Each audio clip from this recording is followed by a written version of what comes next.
Welcome to the special election edition of 2 Hours, where every week we bring expert analysis and varied points of view to get past all the hype and spin of the election campaign and get right into what's really going on with the issues that you care about. The 2012 election campaign continues to heat up as foreign policy finally starts to move closer to the center of campaigning. Mitt Romney has been accusing Barack Obama of being soft on Iran, not aggressive enough on China, despite Obama's sanctions policy and troop increases in Asia. Domestically, President Obama has taken aim at speculation in oil markets, attempting to use gas prices to curry favor with voters. With the IMF and World Bank meeting in Washington, will the aspirations of developing nations curtail election plans regarding U.S. power abroad? Libertarians and Greens are in the thick of choosing their candidates. Will they be able to pick up voters sick of war, hungry for more social spending, or just ready to give up on the two main parties?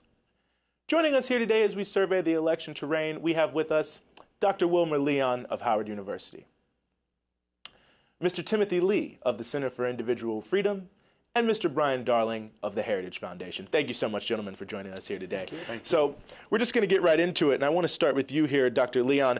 Obviously, the economy is something that's been big here. We saw the March jobs report was relatively disappointing compared to the last 2 months that we had seen. What is it exactly that you're pinpointing that's inhibiting economic, the lack of economic growth here? The Republicans are saying it's President Obama's policies. What do you think? Well, I think the big two things need to be understood. First of all, is that it's a cyclical process, and the economic motivators, the economic stimuluses are cyclical. It's not so much at this point. I don't see an Obama administration issue as much as it is consumer confidence. And as the numbers continue to improve, they are trending in the right direction. Housing starts are trending in the right direction. The stock market is trending in the right direction. That consumers just have to start to trust what is happening. And as people start to trust what's happening and start to stimulate the economy through spending, then things will continue and improve. Gas prices right now, though, is a huge, huge problem. And that's something that, contrary to what libertarians and what a lot of Republicans are saying, the president can't control gas prices. Well, what about that, Mr. Lee? I mean, is President Obama really not in control here? Is this just a cyclical process? To say he can't control gas prices, I think, is a little bit broad, because his policies certainly impact gas prices. More generally, though, with regard to the economy, Dr. Leon's right that the economy is cyclical. But what Barack Obama likes to do is say that he prevented the next Great Depression. If you actually look at the economic cycles, the recession was coming to an end and turning back upward before he even entered office. So all he's done is slow down the recovery, to be quite frank. Well, Mr. Darling, speaking to that point, I saw that Jared Bernstein, the former economic advisor to Vice President Biden, said this morning that TARP worked and that this is a sign that Obama's direction on the economy is what we need. I disagree with Mr. Bernstein. I think he's wrong. I mean, the economy isn't where it needs to be right now. We have unemployment numbers that are higher than when the president was sworn in office. We have gas prices that have doubled. The president could do a better job of inspiring more domestic oil production, making it easier for refineries to refine oil domestically. There are so many things that can be done by the president to help, instead of just demonizing speculators and making believe that it's Wall Street that's causing the problem. The class warfare that's going on right now isn't going to make the economy any better, and the president's policies have not done anything to turn around the economy. But on the gas price issue, this is something that is almost laughable, because first of all, the price per gallon is set on the international market. And the United States right now, we could drill for the next 15 years. We don't have the domestic supply to impact the rate that is set on the international market. In fact, right now, the United States is exporting finished product, is exporting gasoline to Mexico. It's exporting gasoline to Chile. It's exporting gasoline to China and to Canada. So I don't know, in terms of understanding those realities, what it is that the president can actually do from a domestic policy perspective. In fact, consumption in the United States is down. President Obama will go out and say we're producing more domestically now than we did before I entered office. problem with that is on federal lands, production is actually down. Most of the production that's gone up is on private lands. He had nothing to do with it.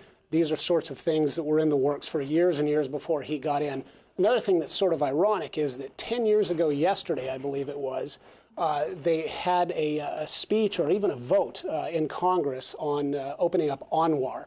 And they said, look, none of this oil is even going to be available for 10 years. Well, that 10-year time has passed.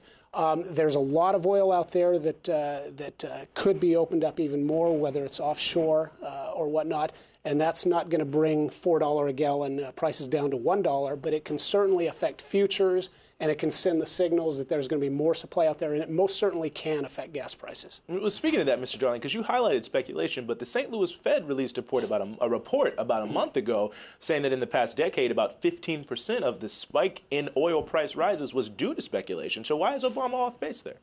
What are speculators doing? Speculators are looking at the future prices of gasoline and betting on that future price. And why are they betting on it going up? Because world demand has gone through the roof. We have China, we have India, we have many economies that are expanding and using more oil. So it makes sense for them to bet that gas prices are going to go up, but they're not the problem. Speculators are not causing the problems in our economy. What's happening is we're not producing enough domestically. Yes, we're producing more, but we could produce a lot more if we opened up Alaska ANWR, if we drilled off the coast of Florida. The president virtually shut down the Gulf of Mexico after the Gulf oil spill, and it wasn't opened back up quick enough. He's been very slow in allowing more permitting in his administration. That's harming our supply, and that's increasing gas prices. Well, couldn't you? Oh, please, go ahead. I was going to say, just with regard to speculators, what is speculation? Speculation is a guess about the future price of gas, and for every person that speculates it'll go higher, got to have somebody who speculates it goes lower. So to blame speculators for the price of oil is like blaming gamblers in Las Vegas for your team losing in the Super Bowl. Different people take different positions on it, and to my knowledge, not a single study has ever attributed the change in oil price to speculators or manipulation. Well, please. Domestic consumption is down. That's a fact. The United States is exporting almost a third of what the United States consumes daily. That's a fact. You're talking about what?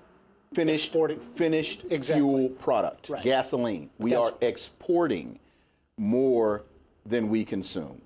The warm winter has resulted in natural gas consumption down.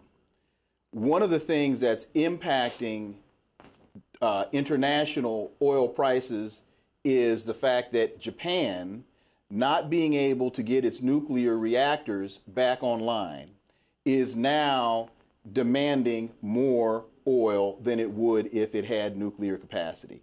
So you even have China dealing with Japan and trying to balance out how much oil those two countries are going to consume. Well, drilling in ANWR all day is not going to impact those issues. Yes, it will. Well, you bring up Japan, and that's one interesting question because they were buying quite an extra oil quota, extra amounts of oil from Iran. So couldn't you also say that President Obama's policies in Iran are hurting or driving up gas prices? No, because that whole issue with what's going on in Iran right now is a fiction. We saw this nuclear threat and nuclear story once before with a country called, I think it was Iraq, and that was a fiction. Iran, within the next 10 years, is nowhere near being able, first of all, they haven't demonstrated an interest in a military nuclear program.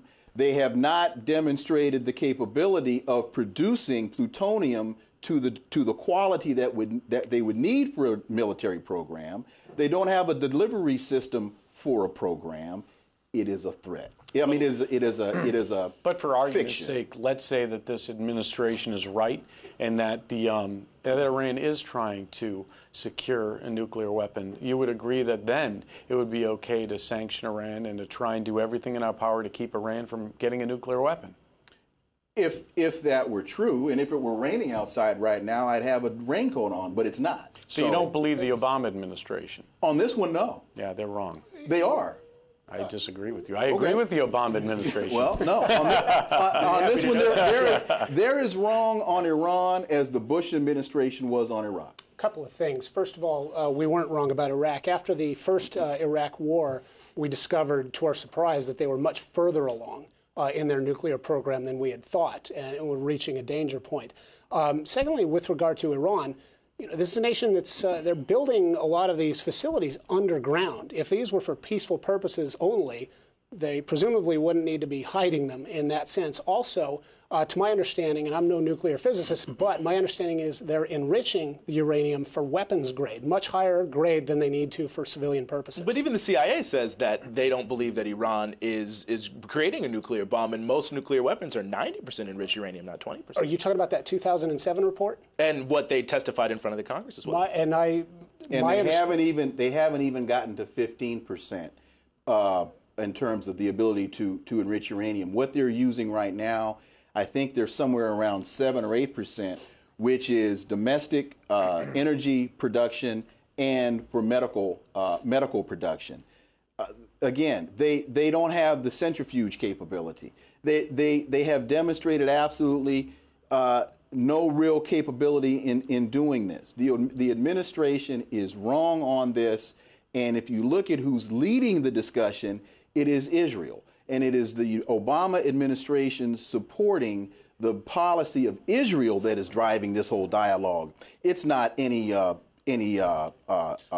evidence that anybody can rely on. So one of the rare occasions I've heard the Obama administration called pro-Israel, but my understanding is quite different. The CIA report to which you referred, my recollection is that that was either largely or wholly withdrawn and shown to be inaccurate from several years ago. And if we're going to lambaste those who thought Iraq had weapons of mass destruction, I should actually correct that too, because Iraq did have weapons of mass destruction. They had used them on the Iranians in the past. They'd used them on their own people. Didn't they get them from the United States? Yes, no, that's not true. That's not true. That's not true. That's not true. Where did Iran get the sarin gas from? Iran? I'm sorry. Where did Iraq get the sarin gas? They didn't purchase it from the United States. That's not true. That's just not true. And that is very true. Well, and you're going on air here, and no, that's not true. Well, we're on air here, and this is no, it is. We are on air, which is why I'm saying it, because it is true. In fact, not only is it true, but we also know how the United States, through our CIA, helped through Italian banks. I think it was Bank of BNL, to provide Iran the money. So that Iraq the money, so that they could buy the weaponry. The whole story about, well, the Bush administration knows that there are weapons of mass destruction of a chemical nature is because we sold it to them. That is flatly not true. And this is all going to be on the record, and we can all watch this later. But that is absolutely untrue to say that we gave them weapons of mass destruction. Yeah, I mean, I just think that evidence is a blame America first attitude from you, sir, with all due respect. I mean, to say that the Obama blame lies. Yeah, to say that the Obama administration is wrong and the Bush administration is wrong and all of these issues, that the CIA is wrong, that members of Congress that have studied this issue are wrong, to say that Iran and Iraq, were engaged in activities that were wrong. I mean, that they were trying to acquire weapons of mass destruction. That right now Iran is not in the process of trying to manufacture nuclear weapons. Dick Cheney's letter of yellow cake uranium being purchased was proven to be a fiction. That was actually Czech intelligence, and it was not proven to be a fiction. As my understanding, it was actually backed up fairly well, and they did not withdraw it. Well, let me bring you back in here, Mr. Darling, because earlier you sort of alluded this is maybe a point of bipartisan consensus between yourself and the Obama administration. He's speaking for himself. But, but what about this issue of the Zionist lobby here in America? I mean, we know that Israel, almost without a doubt, has been sort of leading the charge for the need to have an attack on Iranian nuclear facilities. Do you think that this is what's really behind sort of the two parties? No, not at all. Not at all. I think it's a rational belief on the part of U.S. officials, on the part of members of Congress, that Iran may pose a threat to international security, that if Iran does acquire a weapon of mass destruction, if Iran does acquire a nuclear weapon, and it's a regime that's not a stable regime, it's not a rational regime in the sense that it's very repressive of the people of Iran. They do not have the freedom to vote freely for their elected officials, and we saw that in the last election. We saw the Persian uprising where many Iranians were upset about the fact that there was repression going on in Iran. You look at the evidence, and the evidence, to me at least, seems that this is a regime that needs to be watched closely. This is not coming from the pressure from the Israeli lobby. It's coming from rational members of Congress and administration officials that are looking at the evidence and see this country as a potential threat to the national security of the United States. Well, let me ask you this, and then I want to bring Mr. Leon back, Dr. Leon back on this point. But, just a couple days ago, India tested its first intercontinental ballistic missile. You could say that in places like Kashmir, for example, they don't allow people to really vote freely. So why is the United States essentially okay with that? I don't hear anyone in Congress complaining about that. But well, they should. And if there's repression, we should complain about it. But what we're trying to do is contain the nuclear countries, the countries that have nuclear weapons, that can use nuclear weapons, so it doesn't spread to other countries. I'm for nuclear non-proliferation. I would hope everybody in this panel is for that and does not want other countries acquiring nuclear weapons. It's not going to make our world safer if more countries get nuclear weapons. Well, please. If I could just add one thing with regard to Israel and Iran specifically.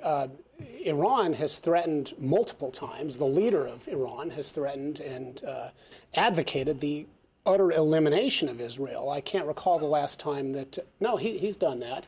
And I can't recall the last time that an Israeli prime minister advocated the utter annihilation of another country. They could do it. Israel could drop nuclear bombs on its enemies, but they don't. Well, that's an important question, Dr. Leon. Israel does have nuclear weapons and isn't a signatory to the Nuclear Non-Proliferation Treaty. Is this hypocrisy? Well, of the highest order. And back to the point of Ahmadinejad saying that they were going to wipe Israel off of the map, those linguists who speak fluent Farsi will tell you, first of all, that statement isn't even in the idiom of the language, that it doesn't exist. That was a gross misinterpretation of what President Ahmadinejad said. What did he say then? I don't speak Farsi. Okay. What I can tell you is Has he denied the Holocaust ever happened? Even if he did, that has nothing to do with nuclear proliferation, which is what the issue is. And the issue here is that for some reason, a whole lot of attention is being focused on a country that does not have the nuclear capability, while we are ignoring Israel, who does, and India, who just launched an intercontinental ballistic missile on the pretext of China being a threat to their democracy. If we are going to stand for something, then we need to stand for it across the board. We cannot be selective in who we will allow to have nuclear capability and who we won't. I disagree with that. We should be selective on whom we allow to have it. Britain, I don't think we'll stay awake at night worrying that Britain has nuclear capability. With regard to India, I don't think it was an ICBM they developed. I think it's one that could reach China, and so it's a little bit different. But again, India is not 3,000-mile range is a pretty good range on this. North Korea, I worry about them having nuclear weapons and a missile, not so much India. What is it exactly that gives the United States the right to, control who has nuclear weapons or say who can and who can't? First of all, we don't. We have the moral authority in the sense that we are a democracy, and we do have a more free system than many countries in the world. I mean, people have the right to free speech in this country. They have the right to vote. They have the right to participate and elect every 4 years a new president, every 2 years a new member of Congress, and in the Senate every 6 years. So we have a lot of democracy here. I think that gives us some moral authority. And the fact that we're a constitutional republic that respects the rights of individuals to have freedom, that's important. But we don't have the authority to really tell other countries what to do. We're talking about the United States, Canada, Mexico, Great Britain, all these other countries that have the moral authority together to worry about rogue nations like North Korea that may get a nuclear weapon and pose a threat to international security. Well, one argument that's often made is that the only nation to use nuclear weapons is the United States, so that they don't have the moral authority. What do you make of that? Well, I think that under the circumstances it was used, many would argue it prevented more of a loss of life that would have happened if the war had continued. So I don't know if that's true or not, but it is important to note that it is a point that it was used to end a war. That speaking on that point specifically with our use to it, not only did it save hundreds of thousands, if not millions of American lives, it actually saved more Japanese than would have been killed had we invaded Japan. And also more Japanese were killed in Tokyo using conventional bombing than in Hiroshima or Nagasaki. I take a little bit different position. I'm not sure necessarily that the United States has some natural moral right to go out and do these sorts of things and say who should and shouldn't. We certainly wish the Soviet Union hadn't had nuclear weapons during the Cold War. But these things are sometimes cost-benefit and a sliding scale. You know, you've got to use your best judgment. With Iran, if we were that morally insistent upon that, we would have invaded a long time ago and prevented and blown up the nuclear facilities already. So, you know, there's certainly a sliding scale, a cost-benefit that must go into it. But I totally agree with regard to the United States use of it. It's also important to note that nobody wants war. I don't think anybody in the United States wants to have another war. I think the American people are worn out with what's gone on in Iraq and Afghanistan. I think they've had enough of what's going on. So it's not as if there's a drumbeat to go to war. I think the American people really want to see peace, and they want to see countries act rationally. And they worry that if some countries get nuclear weapons, that may actually make the world more unstable. Well, Dr. Lee, and I want to bring you in here. We want to come back to Afghanistan, but what do you think about that? I mean, we've seen Joe Lieberman, John McCain. I mean, there has been something of a clamor for war, at least in the Congress. There has been, there continues to be. True, the American public, for the most part, is tired of the war. Unfortunately, through the military-industrial complex, and when you look at those decision makers that want to take us down that road, and you ask yourself, well, how much money did Dick Cheney make through Halliburton and through Kellogg Brown and Root from the contracts that went through the Iraq process? How much money did the Bush family make through the Carlyle Group and as defense contractors? You got a lot of elected officials in this country that make hundreds of millions of dollars off of this military process. And so even though the American public is tired of it, for some strange reason, we still continue to find ourselves. Well, what about President Obama, too? I mean, sending 3,000 Marines to Australia, couldn't you say he's sort of part of that same? Oh, absolutely. This is not necessarily a Republican versus Democrat. This is not a partisan issue. Because the entities and the interests that are behind these policies, it doesn't matter really who's in the White House. The process may be more subtle or more overt, but at the end of the day, we continue, as with using President Obama as an example in our involvement in Libya. We still find ourselves in the same place. Mr. Lee, how do you feel about that? Well, a couple of quick points with regard to Dick Cheney and Halliburton. If the point of going into Iraq was to make money, they would have made a lot more money not invading Iraq and just cutting a deal with Saddam Hussein and selling the oil. That, you know, and by the way, if the Bush administration was that dishonest to just invade a country under the ostensible threat of weapons of mass destruction that they knew did not exist, they probably would have been dishonest enough to plant a few of them afterward and say, oh, look, we discovered them. So that really doesn't go very far. Mr. Darling. Well, our Constitution says that the President is Commander-in-Chief of the Armed Forces, so I don't know how President Barack Obama doesn't have responsibility for increasing troop levels in Afghanistan for the fact that he opened up a front in Libya. He is the individual that is using drones at an unprecedented level. It's President Obama who's taking these actions. He's not being forced to do so by the former Bush administration or Dick Cheney or the military-industrial complex. It is silly to argue that somehow the military-industrial complex is forcing Barack Obama to open up all these new fronts and wars.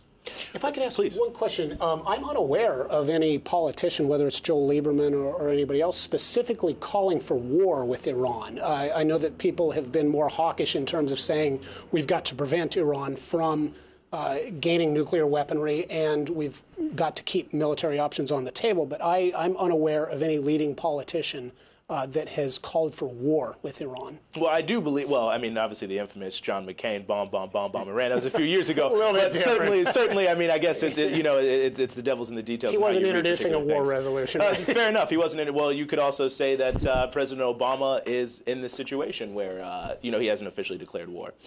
So, it's interesting, but I want to get into this issue of Afghanistan, and I want to start with you here, Mr. Darling. We've seen, and as you pointed out, the American people seem to be very, very sick of war. But, Mitt Romney seems to be criticizing President Obama for not doing more. I mean, is this something that's going to hurt him? No, I honestly think that foreign policy issues won't be as important as they have been in the past. People are seeing in Afghanistan, they've seen that President Obama has increased troop levels. He's somebody who has pledged. He ran on the campaign of increasing troop levels. He also ran the campaign. Well, we're gonna come back to this. We have to take a quick break, and we're going to come right back on Afghanistan, multilateralism in the world, and more in the U.S. election.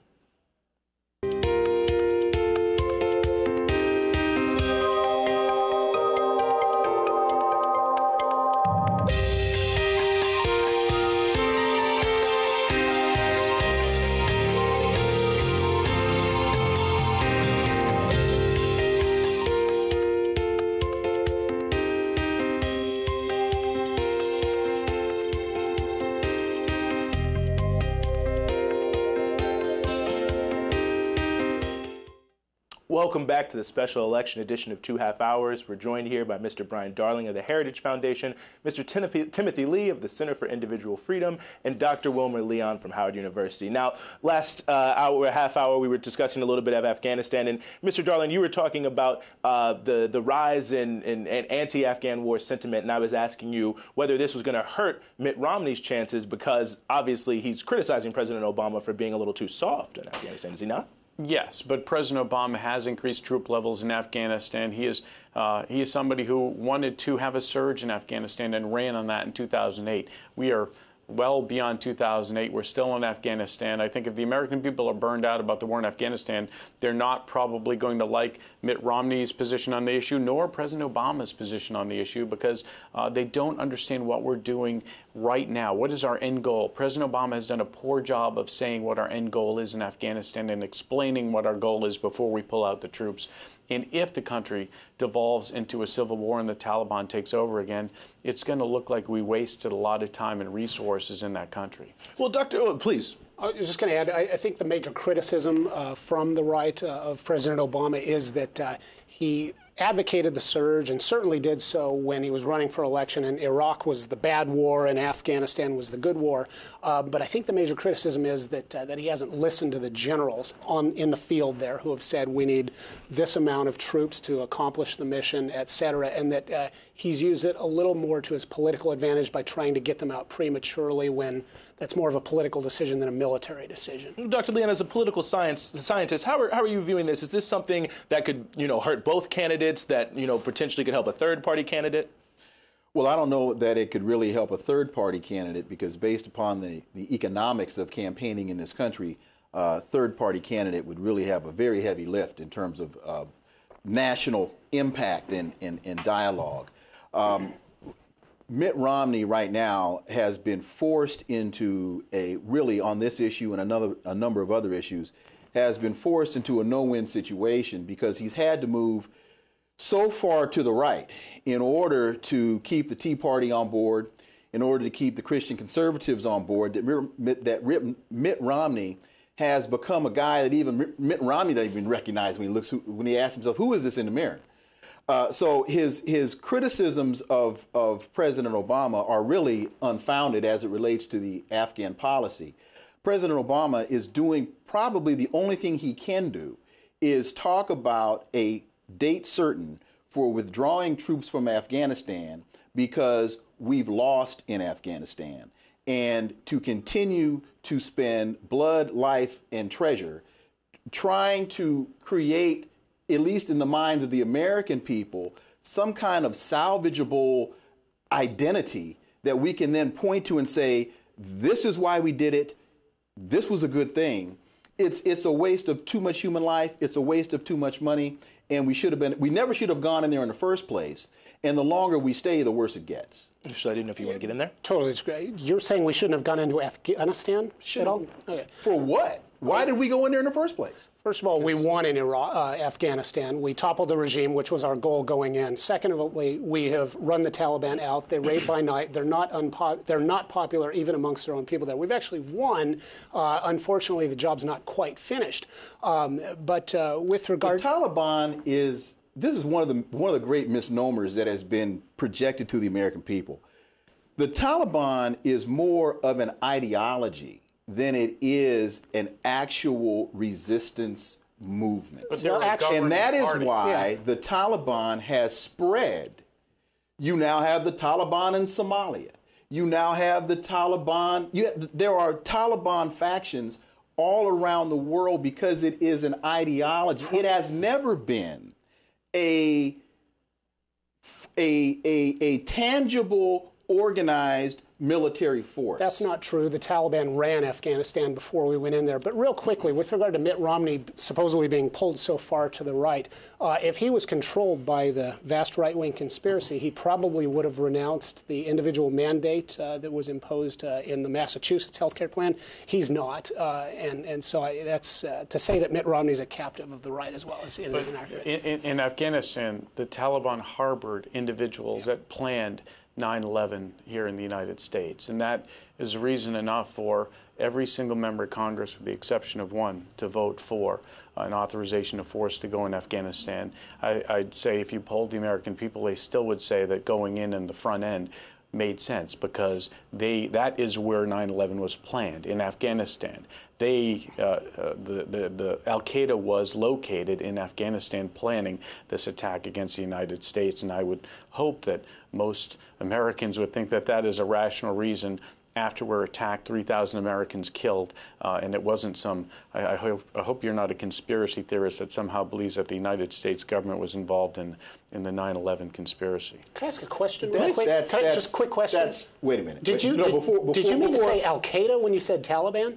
No. I said what I meant, and I meant what I said.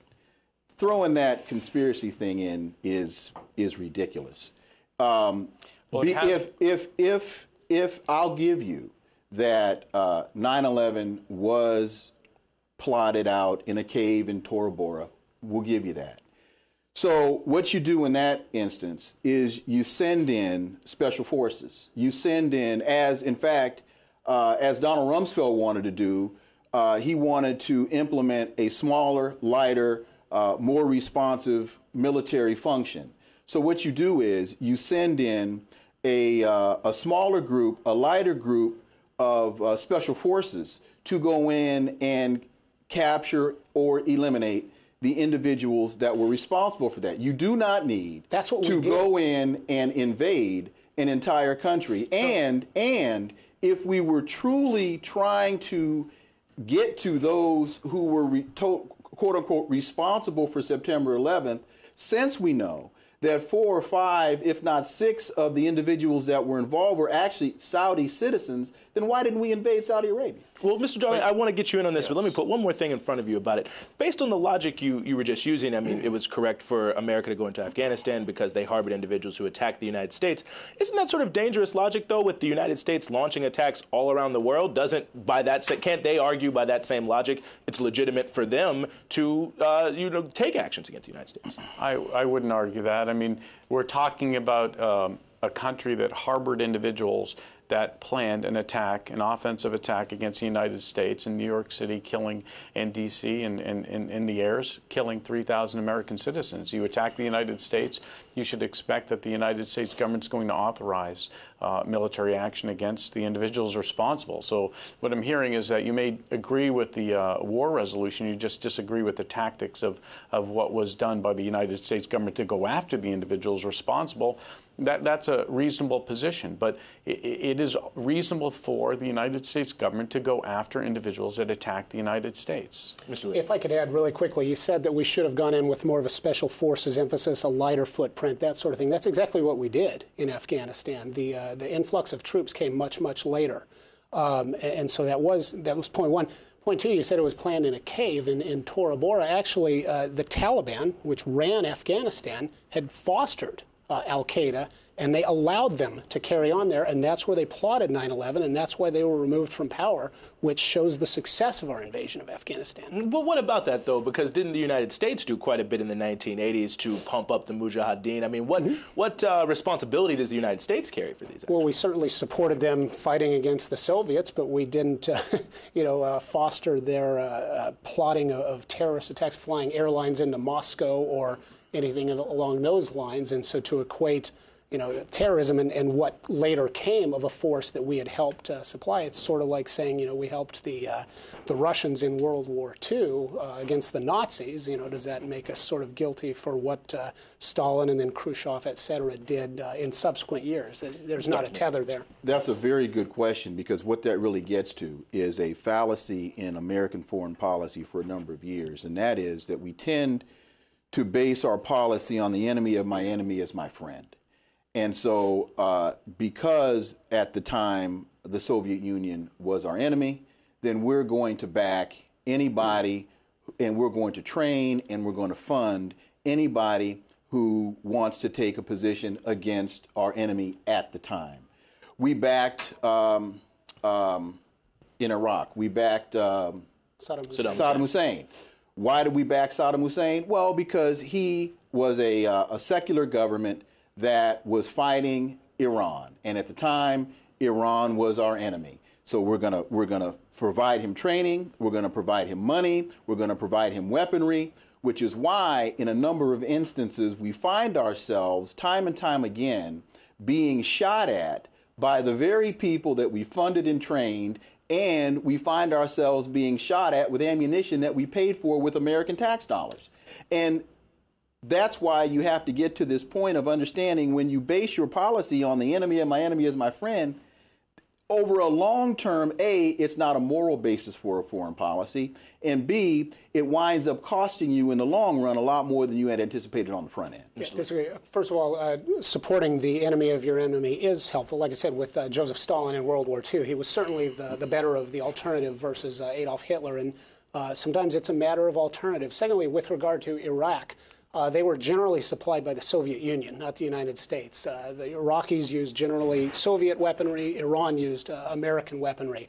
Had Saddam Hussein not invaded Kuwait, had he not gassed his own people, had he not later refused to allow the inspections for which we were no longer willing to risk that possibility after 9/11, and I'm not saying there was a connection between Saddam Hussein and 9/11, but it was a risk that we were no longer willing to tolerate. Had Saddam Hussein not done any of those things, he would still be in power and he'd be okay. It's when he decided to do those things with weaponry, or Al-Qaeda decided to do with weaponry things that were much worse, that it became a problem.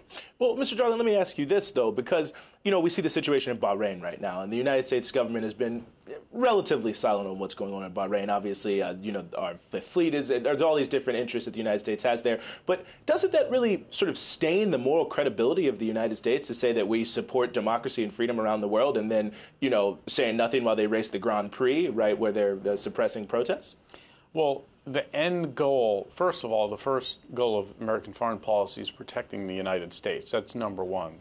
And number two is to foster freedom. And democracy is merely one element of freedom. It's not an end. An end, if you have democracy once and then democracy gets wiped out, that's not a good thing for a country. But I think as a country, I think the first and foremost goal of American foreign policy is protecting the homeland, protecting the United States. And secondarily, obviously, we have to be very concerned about helping out freedom movements throughout the globe. But we do tend to get in a situation where we, get into that fight with our enemies. Our enemy of our enemy is our friend, and that does tend to happen in foreign policy. And sometimes that is a rational thing to do, and it does happen. But I think what Dr. Leon is saying, and perhaps you can correct me here, is that it doesn't really promote American security to have this sort of hypocritical approach to American foreign policy, because it makes people, A, doubt the credibility of America, and then I think, B, sort of maybe gives them justification, like, well, they're just hypocrites and they don't care about this anyway. You look at Afghanistan. Look what happened we did fund the Mujahideen fighting against the Soviet Union, and that drained resources from the Soviet Union in the Cold War, and some would argue that was one element of the toppling of the Soviet Union and the Soviet bloc and all those countries toppling. I mean, it was a proxy war that was fought in Afghanistan, but it did in the end help the ultimate goal of defeating the Soviet Union. If I could bring this back around, earlier we talked about Iranian nuclear weaponry and the possibility that they may be moving toward it. One thing that should be added is it's not necessarily just a United States or Israel versus Iran thing here. One of the concerns is, and I'm not sure to what extent I agree with this necessarily individually, but one of the arguments is that if Iran develops nuclear weapons, it just doesn't doesn't just pose a threat to Israel, but a lot of the surrounding countries, whether it's Saudi Arabia, et cetera, Egypt even, that they may feel the need internally to develop nuclear weapons, and then suddenly we're off to the races. That's one of the other concerns that came up with regard to Iranian nuclear capacity. But when you listen to leadership in Egypt, when you listen to leadership in Saudi Arabia, they're not concerned about an Iranian nuclear That's not threat. true. That the only one in the region that is screaming at this point in time is Israel. And we keep talking about if, but it's not true. It's not a reality. And so what is happening is the American people are being convinced that there is a problem that doesn't exist. And it's not going to exist for at least, well, I don't know how long, but they're nowhere near this. That's not true, though. Those surrounding countries have expressed great concern with regard to an Iranian nuclear weapon. Well, I mean, I could ask you this then. Obviously, the United States is saying they're going to set up this missile defense. I mean, at what point does this just become sort of like a snowball effect as the United States says, oh, well, Iran is going to have nuclear weapons. Israel already has them. The United States, oh, we're going to put more Patriot missiles in there. I mean, at what point does the United States or someone just have to sort of say, when is it, whose real responsibility is it, I guess? Well, the United States, why do we want to have missile defense? Is to protect the United States from either a rogue country firing a missile at the United States or initially it was intended to stop the Soviet Union and now, Russia from launching missiles at the United States and causing a worldwide nuclear war. I mean, there's a rational reason to have missile defense to protect the United States. And there are many countries that hate everything that we stand for here in the United States, and they would love to see us annihilated and wiped off the face of the earth. Well, couldn't Iran sort of say the same thing, though? I mean, if Israel is talking about launching a unilateral strike, potentially, and sort of openly admitting, Ehud Barak did in the New York Times Magazine, that they're, at least supportive of the killings of the Iranian scientists, can't they say, well, this is a rogue nation that's trying to attack us, and doesn't that undermine the U.S. case? Well, if Israel were to conduct a limited strike against an Iranian nuclear facility, I mean, that's far different than declaring all-out war and invading a country and wiping out a country. I mean, there are elements in this world that would love to see everything that the United States stands for wiped off the earth. And that's been stated by many individuals, especially when you look at the Taliban and Al-Qaeda, institutions like that hate everything that the West stands for, and they would love to see a nuclear weapon used against the United States. Well, what do you think about that, There's one thing that was left out of an earlier comment about the United States foreign policy, and its first objective is to protect the citizenry. And what was not articulated was a major element of United States foreign policy is access to resources.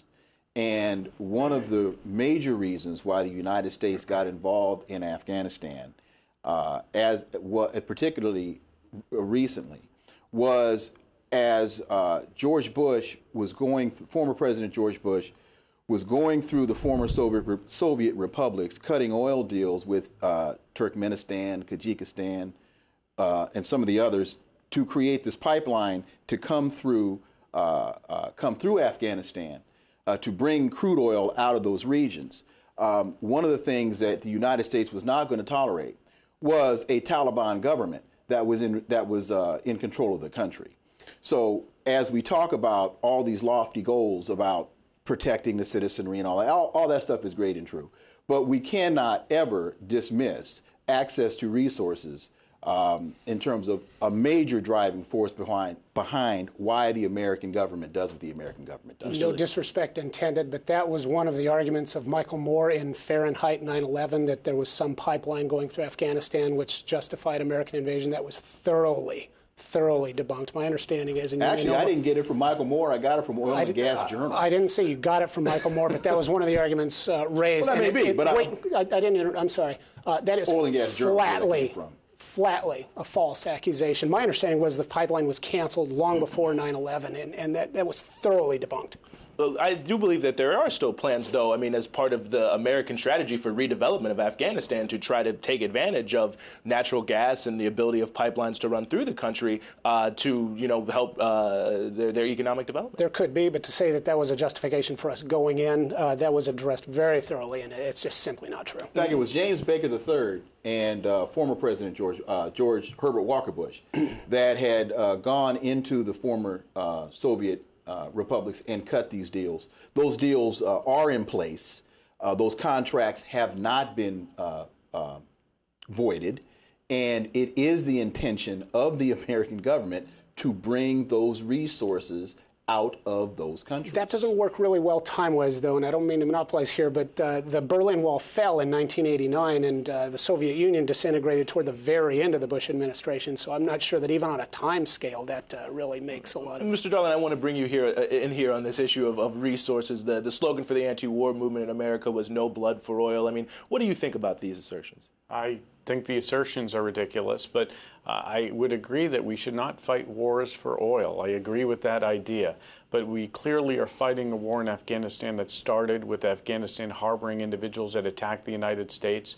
It probably has continued too long, and it's probably, with the increased troop levels that President Obama has loaded into Afghanistan and then trying to presumptively pull them all out at once, I think it's confusing to me, and I think to most Americans, what our ultimate goal is for Afghanistan. So maybe we lost our way from the first moments of the war when we had a moral justification to go in, wipe out that government that harbored individuals that did horrible things to the United States.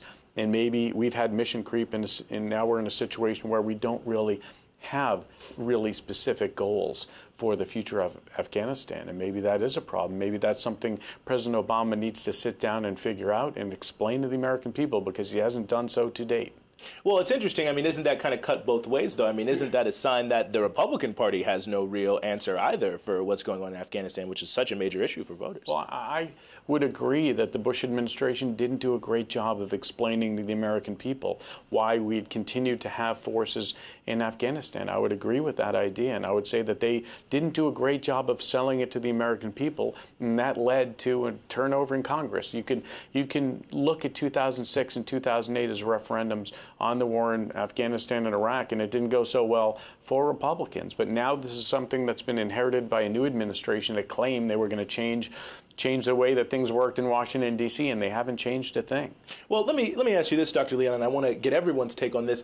Is sort of the rise of the Tea Party movement on the right and the Occupy movement on the left, is this a sign that, both parties not really having much of a vision on Afghanistan, that voters and average American people are really sort of losing faith in the two major parties and the political system to offer real solutions? I think I won't say that people are losing faith. I will say that there is grave concern that is developing. And I think the problem with equating the Tea Party and the Occupy movement is that the Tea Party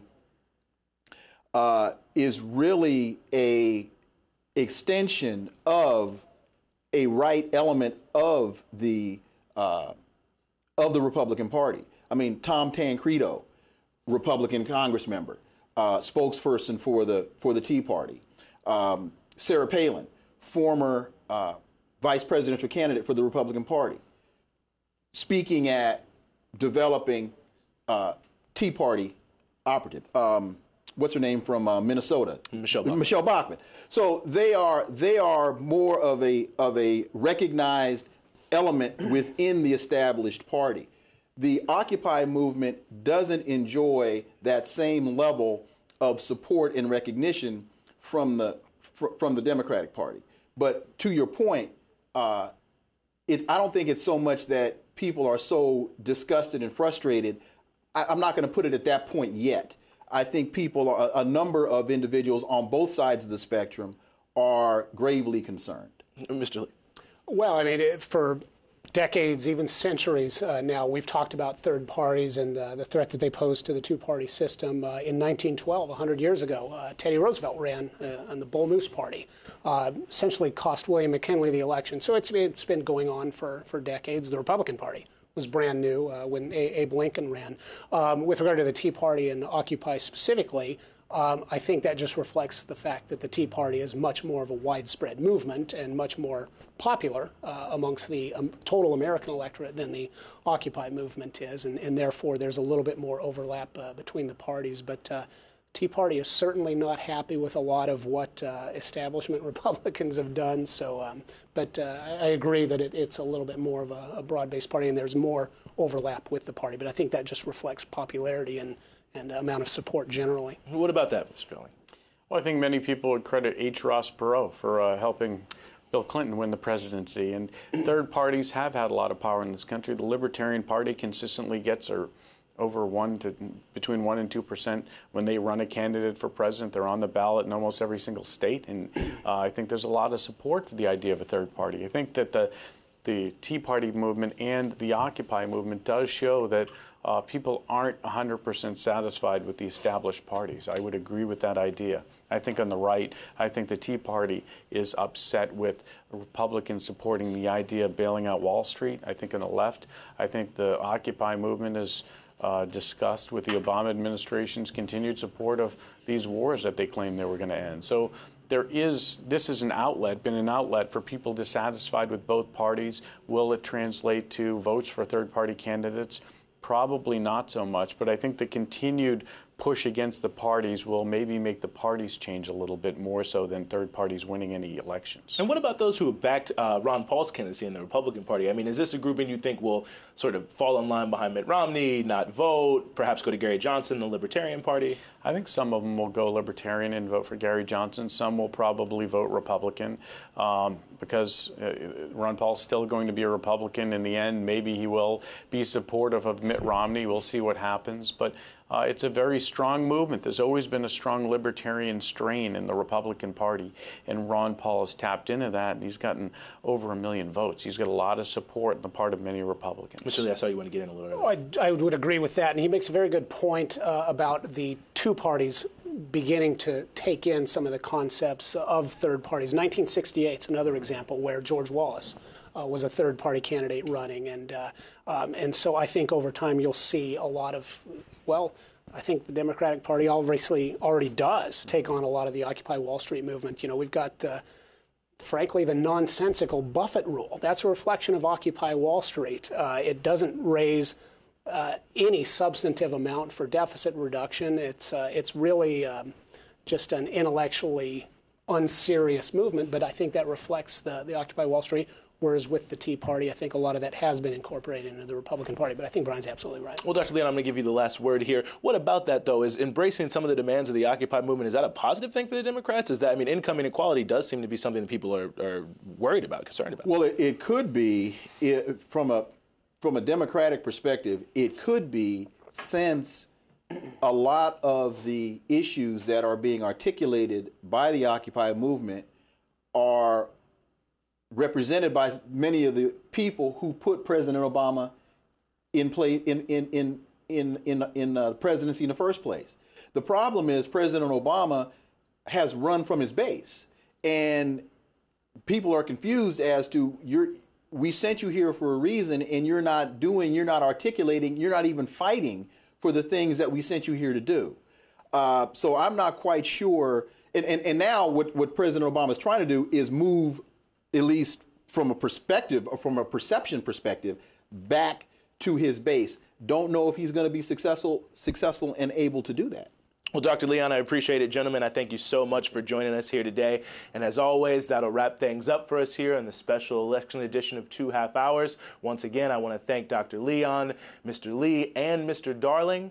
You've heard plenty here today, as we do every week. Tell us what you think. Send us your comments, suggestions at en@irinn.ir.